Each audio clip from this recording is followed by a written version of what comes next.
you start the talk? Whenever you're ready. Alright.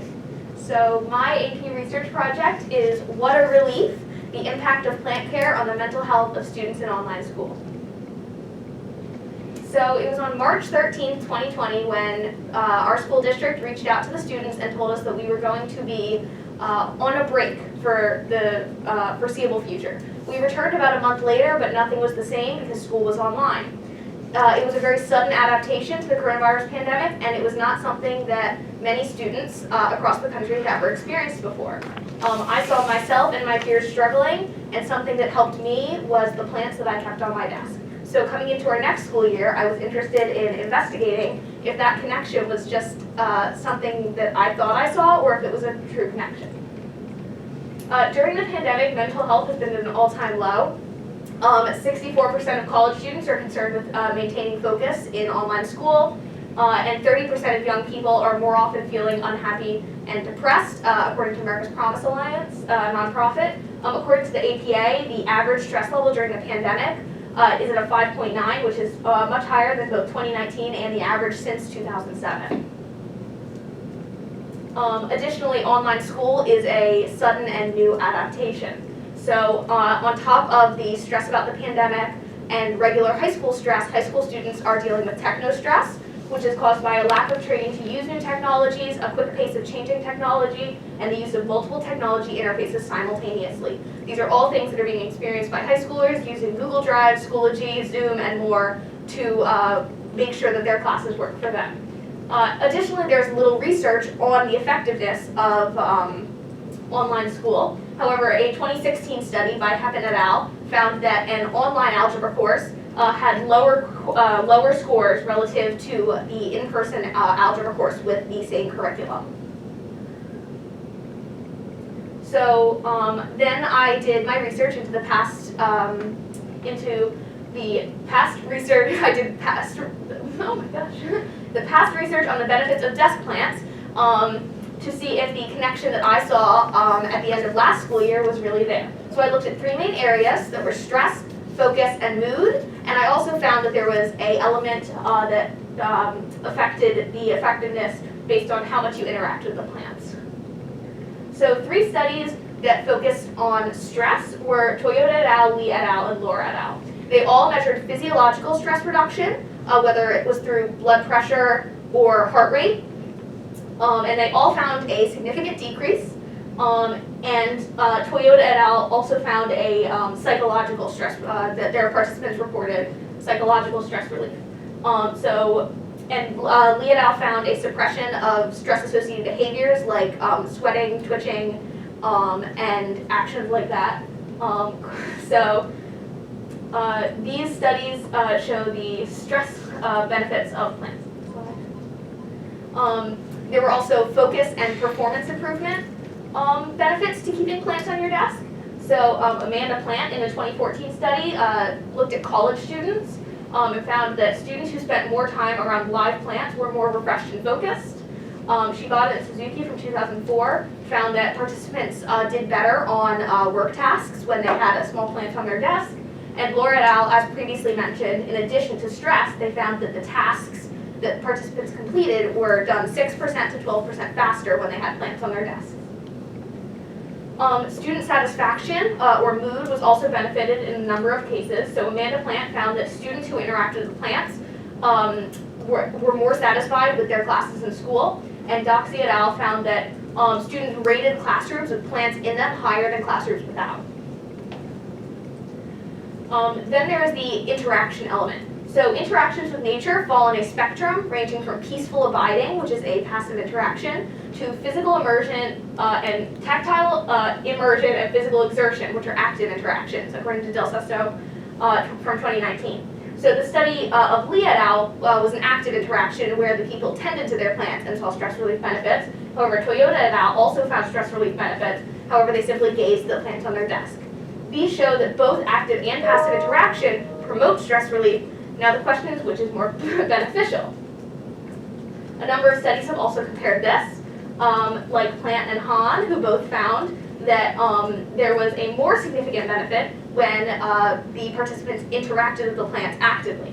So both active and passive interaction are beneficial. However, active interaction is generally more beneficial than passive interaction. So this past research led to the development of my research question and hypothesis.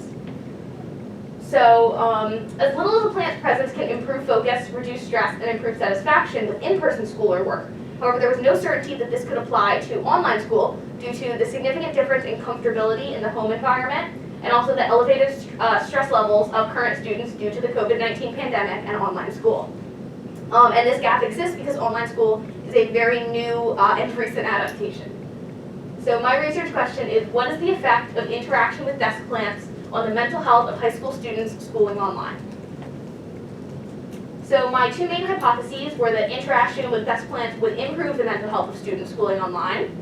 And my second hypothesis was that active interaction would improve the mental health of students schooling online more than passive interaction. So these were the steps I went through to test those hypotheses.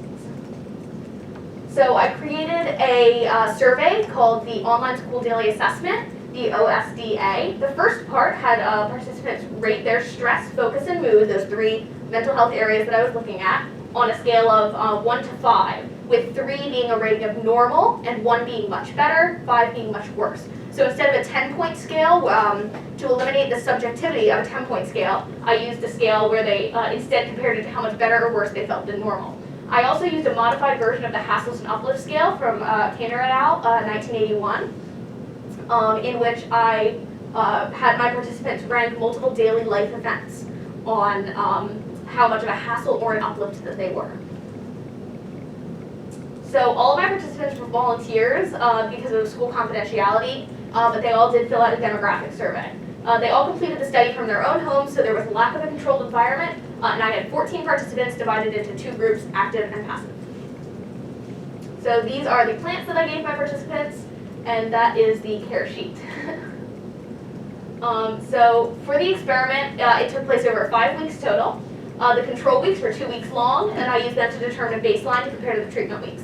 Every single day, my participants filled out the OSDA, and then during the planned break week, there were significant events like the PSAT and midterms that would have affected the stress of my participants. So I had to take a week off, and I used this week to deliver the plants to my participants. Then during the treatment weeks, the participants filled out the exact same survey for 2 more weeks, but with the plants at their desks. And the active group was instructed to interact with the plant.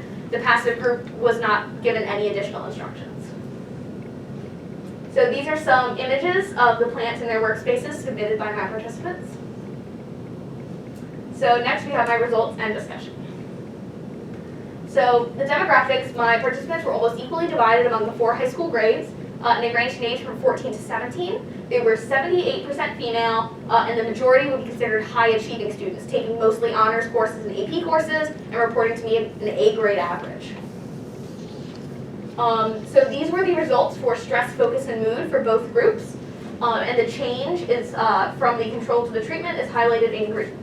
All of these changes show an improvement in all of these areas. However, the only area that changed a statistically significant amount was the change in stress for both the active group and the passive group. This was the change in the top hassles for both groups. So for the active group, homework and online school were a top hassle during both the control and the treatment weeks. However, the severity decreased significantly, as did the frequency that event was selected, going down about 20% for both of them. So they were selected less frequently and rated less severely. We see the same trend for the passive group. They were selected much less severely. However, the frequency for homework remained extremely similar, and the frequency for online school decreased greatly. So homework and online school, while they still remain some of the most stressful elements in my participants' lives, the rating of how stressful that was did decrease greatly.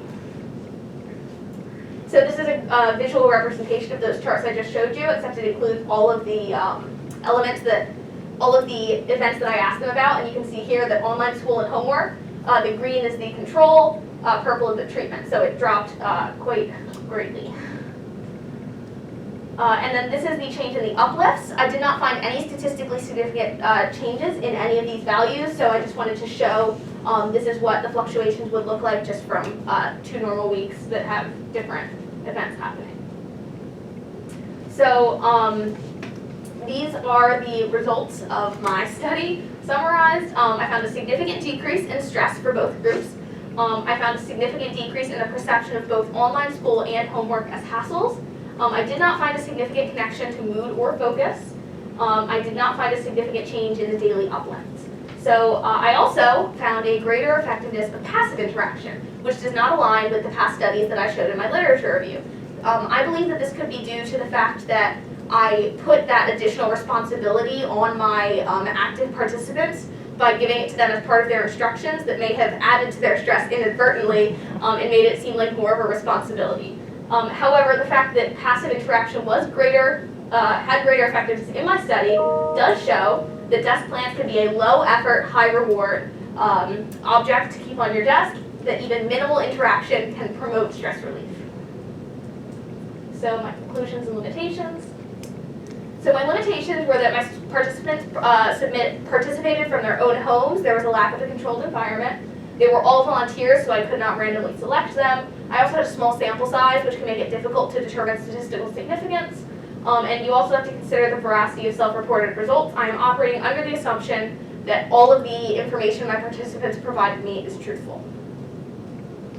So the implications of my results are that this is applicable to high-achieving, being honors and AP students, schooling online. It corroborates past research on the effects of plant care on stress and perception of school, and shows that even a single small desk plant can help reduce stress and improve perception of school for students who are spending long hours on the computer for classes and homework. The future directions from this can go in 2 directions, either long-term or short-term. Long-term is to address the problem at the root. Online school was an adaptation that was widely adapted for wider use across America very suddenly and is not as effective as in-person school. So I think that online school as an institution needs to be reformed and studied to figure out how we can make it more effective, but that is going to take many years. So in the meantime, we can work on better understanding the connection between mental health and plants further, as I did in this study. And so I'm going to leave you with the closing note that taking care of even a single small desk plant can be an inexpensive but effective way to take back some control over their mental health as they navigate the ever-changing and uncertain future of online school. Sources? Any questions? I do have some questions. How did you determine which results generated by your research method were most important in informing your new understanding? The results that I found were most important were the ones that I calculated to be statistically significant. So I did have a lot of results come out of this in all of the areas that I tested. However, I tested them all for statistical significance. And the 3 values that I found significant were stress, perception of school, and perception of homework. So because I have that math to back that up, I believe that those were the most important results. And what are the real-world implications or consequences related to your findings? I don't think there's really any consequences. I think only good things can come from keeping plants.